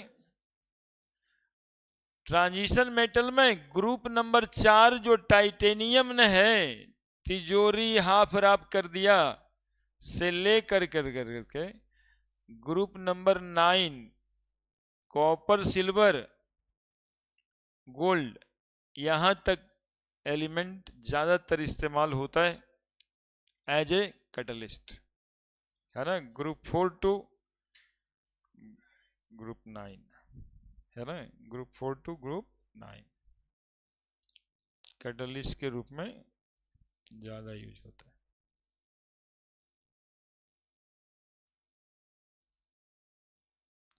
है ना।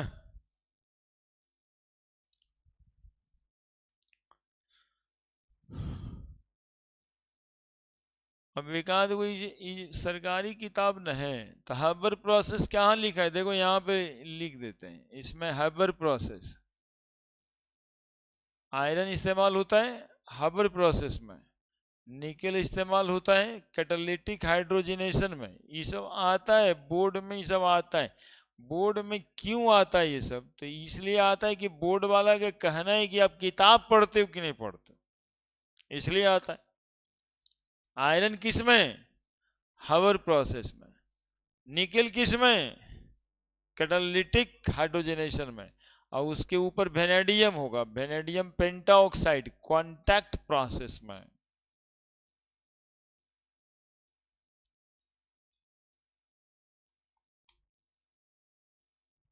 HNO3 का प्रिपरेशन किया जाता है, हबर में अमोनिया का प्रिपरेशन किया जाता है, लिख दिया ना एग्जाम्पल।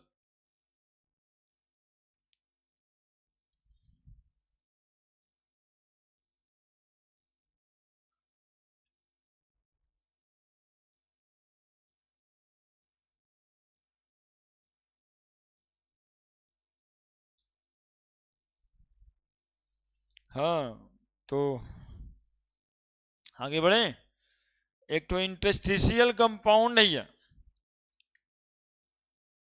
तो ये भी पॉइंट्स आता रहता है कि व्हाट आर इंटरस्टिशियल कंपाउंड्स।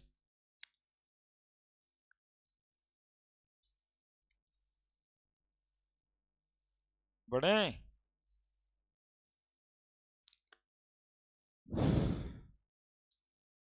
लिखिए formation of interstitial compound, transition metal form interstitial compound, लिखिए ना फॉर्मेशन ऑफ इंटरस्टिशियल कंपाउंड। अब इंटरस्टिशियल कंपाउंड क्या होता है हम बताएंगे, अब बाकी सब जो नए आए हैं वो तो ऐसे ही जान रहे होंगे, ये सब इतना इतना महान ज्ञान, यही सब बात होता है। वही चला हमने बताया कि सर वो जो यहाँ पे है ना वो, उसमें आपका स्टाफ, आप ही का स्टूडेंट स्टाफो है और आप ही का स्टूडेंट मास्टरो है। अब बताइए, अब दोनों एक सेमे बैचवा का है, कैसा विडम्बना है। और ये ज्यादा दिन नहीं होता है, 9-10 साल में इस तरह का रिजल्ट देखने मिल जाता है। वहाँ जो अटेंडेंस बना रहा है वो हमरे चला है, हाँ जो पढ़ा रहा है वो हमरे चला है। अब 20,000 और कहाँ 1.5 लाख, और दोनों साथे साथे खेला पढ़ा बदमाशी किया था बरामा में।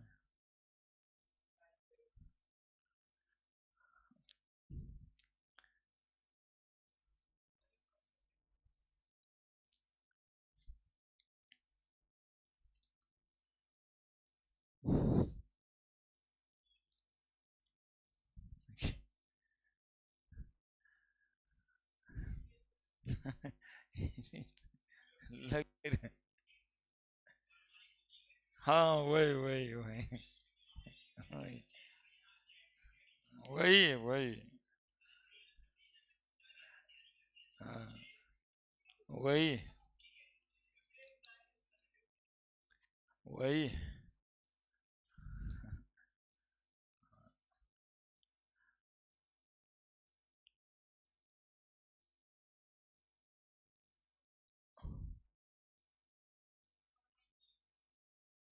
वही वो उसको IIT में ना पता था, वो नीट करने NIT करने के बाद बताया सर हमारा तो IIT है, IITI में। हम छत से जब जाते थे अपना हाई स्कूल पढ़ने के लिए, तो एक ठो टीना के बोर्ड पे लिखल नहीं था सर IITI कॉलेज लिखल था, हम सोचे कि पापा इसी में पढ़ने के लिए हमको पढ़ा रहे हैं। तो बाद में सर आप ही लोग बताएं, हाँ तो आप लोग कहे ना कि नहीं वैसा नहीं है, तब जाने मतलब इस तरह से सुदूर सुदूर गांव के देहात का बुतरू है वो। और सही में बहुत डेवलपमेंट, नहीं तो कहाँ गाय, कहाँ दूध, कहाँ घास, साइकिल। क्योंकि बाबूजी तो साइकिल ही चलाए। अभी देखिए बाबूजी को घुमा लेता है, कौन गाड़ी खरीदा वो, हुंडई वाला, वो हमरे जैसा नहीं लगता है, एलिवेटर टाइप का कुछ है, उसी से घुमा देता है पापा को भी, तो ये अच्छा लगता है। चलिए इसको लिख लिया जाए अब। इंटरस्टिशियल कंपाउंड, अच्छा वही बताया भी है कि सर आप कहानी वानी कुछ तो बोलवे नहीं करते हैं, बच्चा हो जाएगा कहानी वानी बोलते रहिएगा तब अच्छा लगता है। हम कहे तुम लोग शर्मा जाएगा ना, इसलिए चुप रहते हैं कि देखिए हम सर कैसे बोल रहे हैं, एक एग्जाम्पल थोड़े। लेकिन है क्या कि अब वो सुनेगा तो बड़ा खराब लगेगा। वो अपने कह देगा अपने लिए तो सही है, हम कह देंगे तो फिर लगेगा ना कि सर को देखे सब जानते थे, हमारे लिए ऐसे बोल रहे हैं। तू जितना बताता है वो हम लोग तो उससे ज्यादा जानते हैं।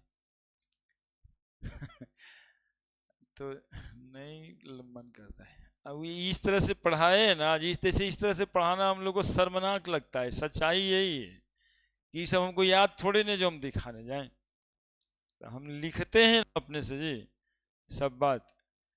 लेकिन वो इस सिखाते इसलिए कि किताबा कैसे पढ़ोगे, अब तो हम साथ नहीं रहेंगे तो ऑर्गेनिक केमिस्ट्री अपने से कैसे पढ़ लेना, सब लिख ले रहता है इसमें।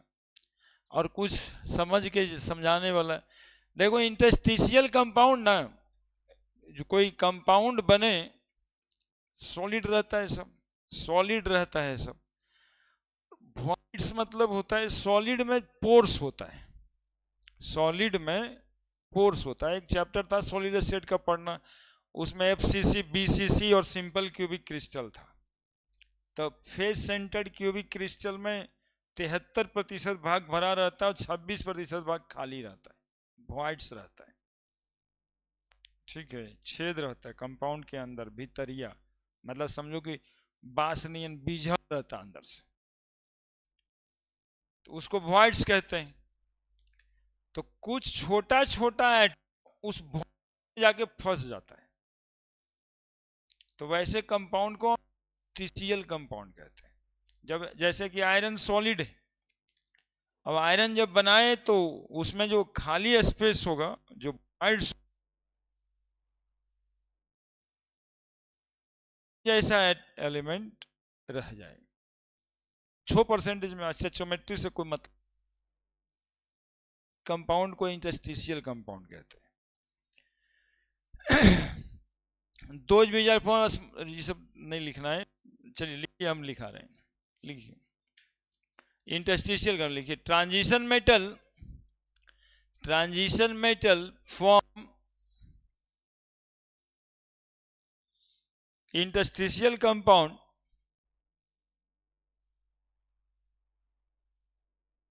interstitial compound comma when a small atom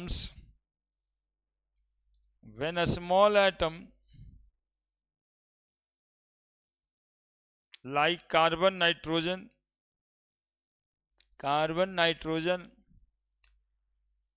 form interstitial compound, नहीं which is, क्या लिखा दिए जी, transition metal form interstitial compound. हाँ, small atom like carbon nitrogen hydrogen get occupied occupied inside the void। Actually में void को ही interstitial site कहते हैं दूसरे नाम में, voids और इंटरस्टिशियल साइट ऑफ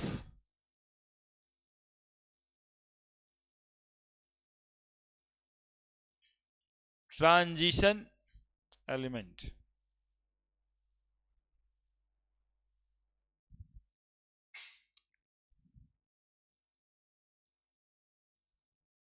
क्या लिखे, समझ में आया? लिखे हम लोग कि ट्रांजिशन एलिमेंट इंटरस्टिशियल कंपाउंड बनाता है जब कार्बन नाइट्रोजन हाइड्रोजन जैसा छोटा एटम उसके वॉइड्स में ट्रैप्ड हो जाता है, ऑक्युपाइड कर जाता है। क्या ऑक्युपाइड करेगा? कोई फिक्स रेशियो में? क्या ये law of conservation of mass, law of conservation proportion follow करेगा? तो बोले नहीं, इसको कोई फॉलो करने की जरूरत नहीं। They form in non stoichiometric ratio,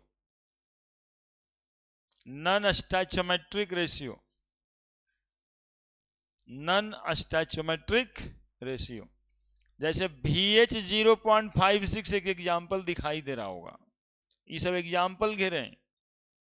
देखिएगा इसका मतलब क्या है, समझिए। इसका मतलब है वेनेडियम 100 एटम तो hydrogen 56 atom, 100 atom vanadium. Interstitial site समझ रहा है? नहीं समझ रहा है तो हमको बोलो ना जी। ये देखो 4 गो एटम बनाए, 3 डायमेंशनली सोचना, 4 एटम इसके पीछे से बना देंगे, ऐसे रखाएगा एटम, वेनेडियम का एटम ऐसे ही रखाएगा इसके पीछे, फिर उसके पीछे, फिर उसके पीछे, फिर उसके पीछे। तो यहां पे ये वाला जगह तो बच गया ना जी, ये वाला जगह तो बच गया ना। इसी जगह को कहते हैं वॉइड साहब, इसी को कहते हैं वॉइड्स और इंटरस्टिशियल साइट, इसी को कहते हैं वॉइड्स और इंटरस्टिशियल साइट कहते हैं इसी को। ये जो जगह बच गया सॉलिड के रखे तो इसको हम लोग क्या कहते हैं? वॉइड कहते हैं। ये 2 तरह का वॉइड्स होता है, देखो ऐसा शेप मिलेगा, ऐसा है ना, ऐसा रखेंगे एटम, ऐसा रखें, कैसा शेप मिला? अंडरवियर के शेप का नहीं मिलता है, देखिए ऐसे शेप में मिला, तो इसी को वॉइड्स कहते हैं। ये वॉइड्स हो गया। अब इस पर एक और रख देते हैं ऐसे तो ये ऑक्टाहेड्रल वॉइड्स हो जाता है। तो वॉइड्स 2 तरह का होता है, उधर पढ़ना रहता है, एक ऑक्टाहेड्रल, एक टेट्राहेड्रल, है ना। अब उसी वॉइड्स में फंस जाता है कौन एलिमेंट? हाइड्रोजन, कार्बन, नाइट्रोजन, तो फंस ही जाता है। तो स्टैचोमेट्री से क्या मतलब है? तो 100 एटम वेनेडियम रखेंगे तो 56 को ही जो मिलेगा उसमें कार्बन दिखेगा, हाइड्रोजन दिखेगा। तो जितना फॉर्मूला यहां पर देख रहे हो इस तरह का, बिना मतलब का, रटना नहीं है, कुछ हो लिख देना अपने से। जैसे कुछ हो लिख देना अपने से, मतलब 0.960 गलत हो जाएगा क्या? नहीं होगा। कह रहा है कि आयरन का 96 एटम, ऑक्सीजन का 100 एटम भर गया है ना। ये कह रहा है Fe कार्बन 0.74, मतलब 74 एटम कार्बन फंस गया है। मतलब जो मन में आएगा लिख देना, रुकना मत, क्योंकि कोई रेशियो, कोई वैलेंसी की जरूरत कंपाउंड बनने में नहीं है। यही हुआ नॉन स्टैचोमेट्रिक फॉर्म। लिख दीजिए 2-4 एग्जांपल लिख दीजिए जो आपको बुझा जाए। The formula of course not any normal oxidation state because this is that. अब छोड़िए, अब इंटरस्टिशियल कंपाउंड जो बनेगा उसका प्रॉपर्टीज क्या होगा, ये लिखने के लिए कभी कभी आता है। लिखिए properties of interstitial compounds.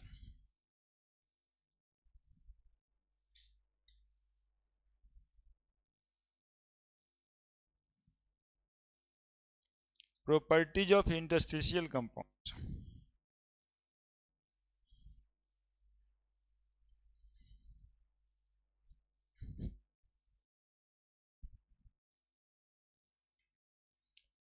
Properties of interstitial compounds.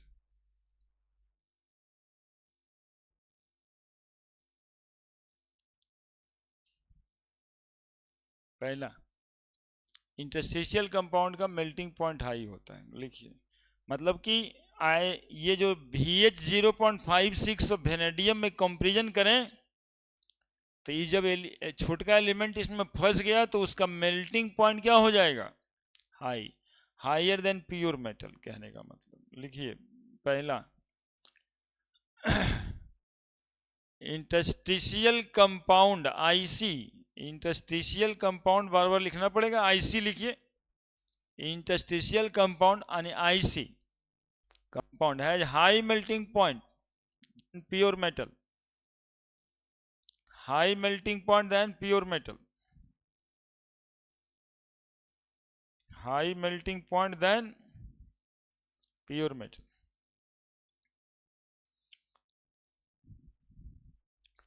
They are very hard. They are very hard. They are very hard.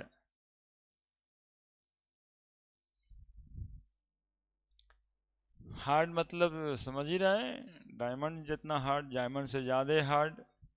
कुछ बोराइड्स ऐसा होता है मतलब कि कुछ बोरोन यदि फंस जाए वेनेडियम के साथ या किसी टाइटेनियम के साथ, बोरोन यदि फंस जाए 0.65, some borides approaches diamond in hardness, यानी बोराइड का हार्डनेस बोरोन यदि है में तो उसकी मजबूती डायमंड के मजबूती के बराबर हो जाती है. ये लिखा है, एग्जाम्पल करके लिखना. Some borides approaches diamond in hardness, diamond in hardness.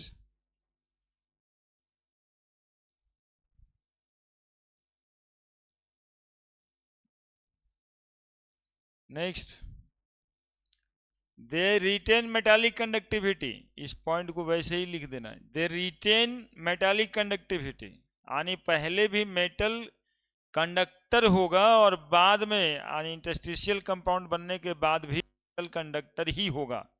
They retain metallic conductivity और दे आर केमिकली इनर्ट, लिख दीजिए, दे आर केमिकल इनर्ट. हाँ, दे आर केमिकली इनर्ट. एक और पॉइंट लिखिएगा, पूछेगा इंटरस्टिशियल कंपाउंड आयनिक होता है कि कोवैलेंट, तो नाइदर आयनिक नॉर कोवैलेंट. अरे फंस गया है भाई, तो कौन आयनिक कौन कोवैलेंट, दोनों रिश्ता थोड़े बनाया है ना, वो तो उसके वॉइड्स में फंस गया.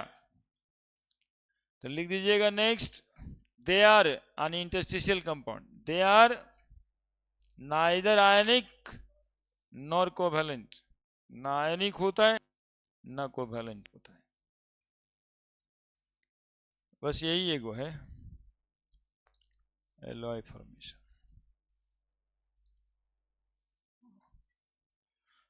दो नहीं लगेगा, इतना आराम से आज तुमको सिखाया ना, बहुत बात यह है, सीखते रहने के लिए हम लोग ऐसे इंडस्ट्री हैं कि अभी 2-3 साल तुमको कम पड़ेगा. खुद में सीखना बहुत बड़ा चीज होता है, पढ़ना सिलेबस खत्म करना एक छोटा बात होता है, 15 दिन 12 दिन खत्म हो जाता है.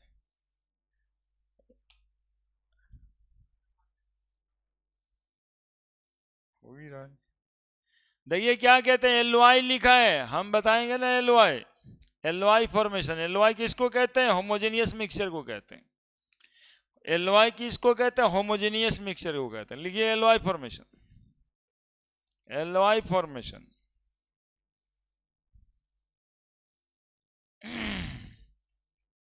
एलवाई formation, transition element, transition element form alloy, alloy form alloy, form alloy. क्या होता है alloy, homogeneous mixture. Alloy homogeneous mixture, homogeneous mixture. पिछले साल के पेपर में सवाल था इस होमोजेनियस मिक्सचर का, of two or more non metal. वो 70 को जो पूछता है ना objective, more and less her topic बस एक कुछ न कुछ रहता है, 1-2 टॉपिक छोड़ छोड़ कूद कूद के. 70 को टॉपिक तो रहना चाहिए ना, तो 11-12 को चैप्टर, टॉपिक 70 लाना है, तो 5-5 या 7-7 पड़ जाता है एक ठो में। तो 7 टॉपिक से ज्यादा कोई चैप्टर में है, 7 नहीं तो ज्यादा ज्यादा 13-14 को टॉपिक है, और क्या है। अभी होमोजेनियस मिक्सचर ऑफ 2 और मोर मेटल को एलओआई कहते हैं, 2 और मोर मेटल। कुछ एग्जाम्पल याद रखिएगा, 5 को बताएंगे, वो 5 याद रखिएगा अब एग्जामिनेशन का समय। ब्रास, कूजन, कॉपर प्लस जिंक, ब्रॉन्ज, तुम लोग नाम बताएगा, हम हिंदी बताएंगे। कूसन, क्या क्या एलिमेंट से बना होगा, क्या क्या मिक्स हुआ होगा इसमें, कू plus S N. Stainless steel, फेनिक्रो, फेनिक्रो, एफी प्लस निकेल प्लस क्रोमियम, थोड़ा सा कार्बन भी होता है, स्टील है। German silver, निकूजन,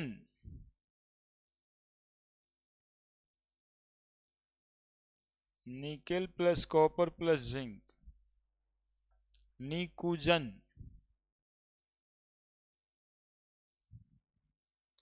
invar, iron plus nickel,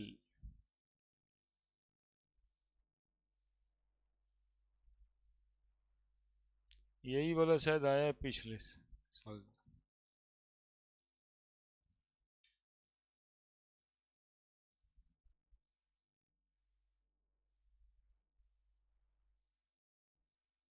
इन्वार, iron plus nickel.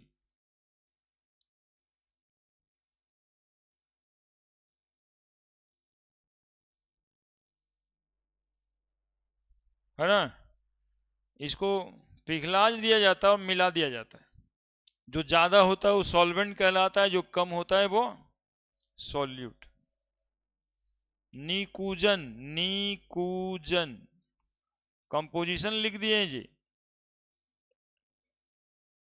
इन्भार, फेनी, फेनी, इन्भार। तब तो याद आएगा यार, 10 दिन 15 दिन फेयरवेल वाला पटिया का, स्कूलों में फेयरवेल मन रहा था, याद आता होगा।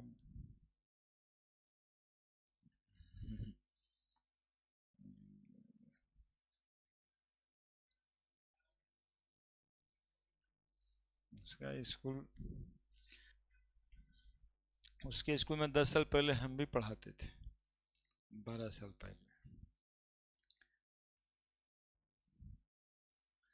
हाँ, जब वो स्कूल में बच्चा में एडमिशन लिया होगा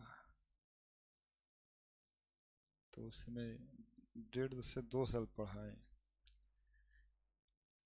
एक साथ लोयला में, वो उसके बगल में, और सर माइकल, ये सब में आईआईटी का बैच चलता था।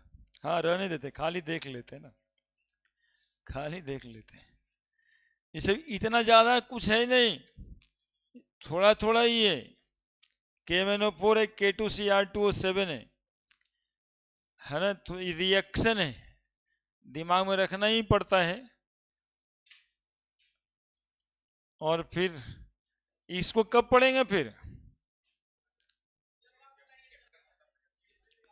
हाँ, कोऑर्डिनेशन खत्म कर लेते हैं तब बुला लेंगे, और क्या।